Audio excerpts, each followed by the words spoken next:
Je fais toujours la pâte à pain la veille. Là, j'avais fait la pâte à pizza hier matin. Ensuite, je n'ai pas lavé. J'ai mixé l'emmental. Et ensuite, je n'ai pas lavé et j'ai mixé la sauce tomate. Donc, il reste de la sauce tomate et j'ai fait la pâte à pain directement dedans sans laver.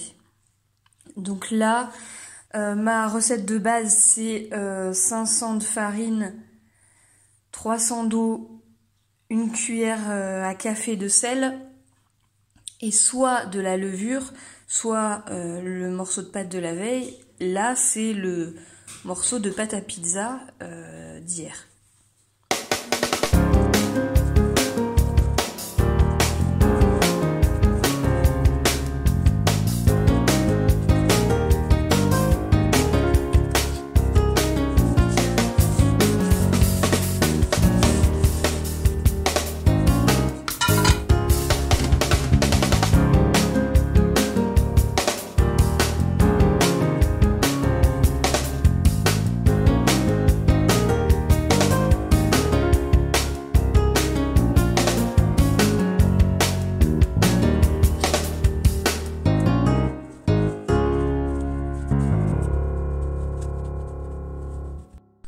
J'ai fait tremper mes triangles toute la nuit dans le lavabo, juste de l'eau. Donc vous avez vu, je les ai mis sur une serviette et j'ai piétiné pour les essorer.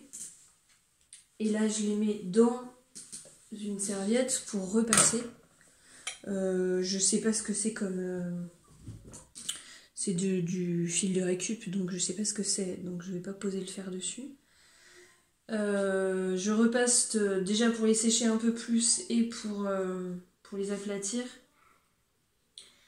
Et je vais les poser, je sais pas par combien, et mettre une épingle sur la table à repasser. Elle a des trous en fait à l'intérieur. Une épingle à chaque coin, et comme ça je peux en mettre je sais pas combien. Pour les étirer un peu, pour qu'ils aient tous la même taille. Le but c'est que ce soir ça soit sec et que je puisse faire le lien pour les accrocher en guirlande.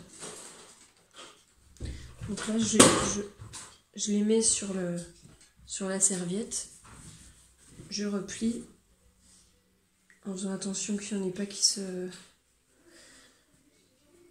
soient pas à plat, et je repasse. J'ai que 3 aiguilles comme ça, et du coup après c'est des petites aiguilles sans tête, et du coup les triangles ils ressortent, donc tant pis. Je les ai mis là, j'ai bien repassé plusieurs fois, c'est encore un peu mouillé, donc je vais les laisser sécher comme ça. C'est super simple à faire si vous avez déjà fait du crochet, et même si vous commencez. On fait 4 mailles en l'air, on ferme et ensuite on fait une chaîne de 6 qui sera, en fait ce sera celle-là, hop. Ensuite on fait 3 brides, une chaîne de 3 brides, une chaîne de 3, 2 brides, et on rattrape dans la chaîne de 6 au 3e. Et après on fait la même chose autour. J'en ai pas 2 pareils, j'aurais pu en faire plus, mais là faut que j'accélère, faut que je finisse la banderole. Je sais pas encore. Pour le haut, soit je vais faire des points serrés, des mailles serrées, soit je vais faire des brides et je vais refaire comme ça en fait, en faisant des brides dans chaque trou, ou alors je fais des mailles serrées dans chaque maille là. Je sais pas encore, je verrai, et je sais pas si je prends un des 4 fils que j'ai ou si j'en ai un autre de la même taille qui peut aller avec pour faire une couleur différente. Alors pour pour les faire sécher, il existe des trucs en bois. Alors c'est une planche avec des trous et des petits pics en bois. Et on met les pics dans les trous pour donner la forme qu'on veut. Donc là par exemple on veut un triangle. Donc on va mettre dans les trous qui correspondent pour faire le triangle, mais on peut aussi faire un carré, parce que du coup il y a aussi un trou ici, un trou ici. En fait tous les trous sont en forme comme ça. Enfin, par exemple il y a un trou ici, un, etc. Donc il faudrait que je fabrique ça, il faudrait que je voie avec une perceuse et je sais pas quoi. Pour pouvoir faire des trucs comme ça ou faire des carrés. Et l'avantage c'est que du coup ils sèchent tous à la même taille. Alors là pour moi c'est pas grave parce que c'est une guirlande. Mais quand on veut faire une couverture, il faut vraiment qu'ils aient la même taille. C'est quand même plus facile après pour les assembler. J'ai coupé les herbes.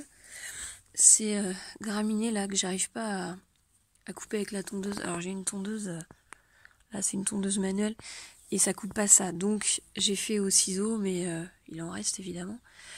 Ici j'ai tondu avec la tondeuse. J'ai coupé les tiges de consoude la semaine dernière. Je les avais fait sécher là-dessus. Donc là il faut que je nettoie. Et là je les ai remises là. Alors j'ai laissé des tomates. Il faut que je la... Hop. Il faut que je la coince. Où est-ce qu'elles sont? Elles sont là. Il y a quelques petites tomates. Elles se sont pris la grêle. Donc il y a des branches qui sont... Enfin, des feuilles qui sont cassées. Et on voit là, tout ça, c'est les impacts de la grêle. Il faut que je ramasse les échalotes. Parce qu'en fait, je sais pas du tout ce que les gens... Enfin, je sais pas si les gens vont garder le jardin. Donc j'ai pas trop envie de leur laisser, en fait. Donc là, c'est pareil, tout ça, c'est la grêle. Je vais laisser les tomates, évidemment. Mais ils ont 2 chiens et un chat. Donc j'imagine que le jardin, ça va être un peu n'importe quoi. Donc je vais récupérer les échalotes, même si elles sont pas super prêtes, quoi. Je vais peut-être les mettre au vinaigre ou je sais pas quoi. Ça c'est une côte de bête que je voulais attendre les graines, mais du coup ça sera trop tard. Ça c'est du kénopode que voilà, on a 2 jours pour le manger, ça aussi. Ça c'est de l'oignon. Ça c'est l'oignon rocambole. Donc c'est pareil, il s'est bien pris la grêle. Donc je vais prendre les bulbilles. Je sais pas si je vais laisser les bulbes de base. Je pense que je vais tout prendre et puis je vais les donner. Là il y a un peu de fenouil. Hop. Les fleurs commencent. Bon, j'arrive pas à voir net. Il faudrait que j'emmène de la Tanésie. Bon, en même temps, j'en ai donné à mon père et il lui en reste plein. Ça, c'est la campanule fausse réponse qu'il faut que j'emmène parce que celle que j'avais déjà posée, elle n'a pas repris. Donc là, c'est ma dernière chance de la garder. Ça, c'est de Artemisia vulgaris qui s'est pris la grêle. Qu'est-ce qu'il y a d'autre? Là, il y a de la mélisse qui se ressème partout. Là, il y a de la camomille. Je crois qu'il faut que j'en prenne parce que je crois que ça n'a pas marché non plus. Il y a le tussilage qui s'est pris la grêle aussi. Tout est cassé. Ici, voilà, tout ça c'en est couvert. Mais c'est pareil, j'en ai emmené et ça n'a pas tenu. Donc il faut que j'en reprenne. Là, il y a les topinambours que je vais laisser. Ça, c'est les plantes d'intérieur que j'emmène. Et voilà. Je pense que c'est tout. Il y a des courges. On avait semé des graines un peu partout. Je sais qu'il y en a une là, ouais. Je crois que c'est des Jack B. Little. Celle-là, elle est belle. Il faut que je demande à ma mère si celles qui sont dans l'autre jardin ont survécu. Sinon, je vais peut-être les en déplanter. Là, il y en a un autre. Ça, c'est la monnaie du pape. Donc, c'est une bisannuelle. Donc là, c'est la première année. Elle fleurira l'année prochaine. Là, on avait planté des noisettes. Il y a un noisetier. Ma fille voulait le récupérer. Donc, j'avais aussi mis des tomates là. Mais bon, je sais pas si ça tiendra.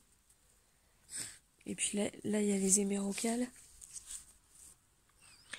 Alors, elles sont pas en fleurs parce qu'on mange les bourgeons avant. Là, à ce stade-là, là, en fait, on les ramasse, là, comme ça. Et on les met à la poêle. C'était un gros... En fait, j'avais un gros plan ici et je l'ai séparé l'année dernière. Ah bah si, il y en a un en fleurs. Alors, ceux-là, ils sont rouges. Ceux-là, ils viennent de chez mes parents. Et chez ma voisine, ils sont plutôt orange. Et ça, j'en ai récupéré.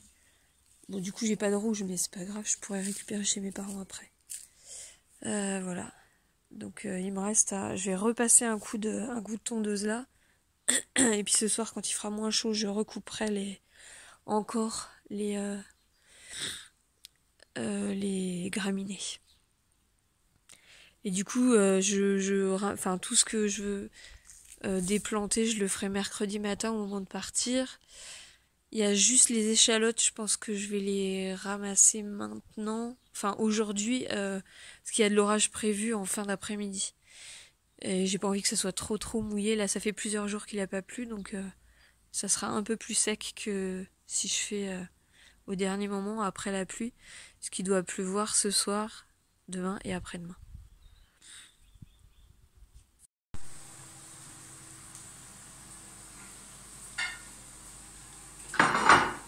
Mon père, ma mère et maman et Aya, c'était ma mère. Voilà mon avancée de l'après-midi. Si ça se trouve, vous voyez des trucs pas très cool là. Donc le forum, j'ai ouvert tous les posts de... Alors il faut aller dans section Fly Baby, nouveau départ pour débutants, nouveau départ coaché septembre 2022. Après vous êtes inscrit dans le groupe et que moi j'ai accepté votre inscription. Il y a ces deux posts à lire en priorité et introduction à la méthode. Ça, il faut vraiment les lire et bien comprendre. Et après, il y a le post papotage et le post de suivi. Dans le post de suivi, tout est expliqué. On ouvre un seul message chacune avec notre suivi. On édite tous les jours pour mettre à jour ou pas, on n'est pas obligé. Hein. Et les posts de papotage pour les questions et pour tout ce qui n'a aucun rapport. Parce qu'on ne papote pas sur le post de suivi, je supprime.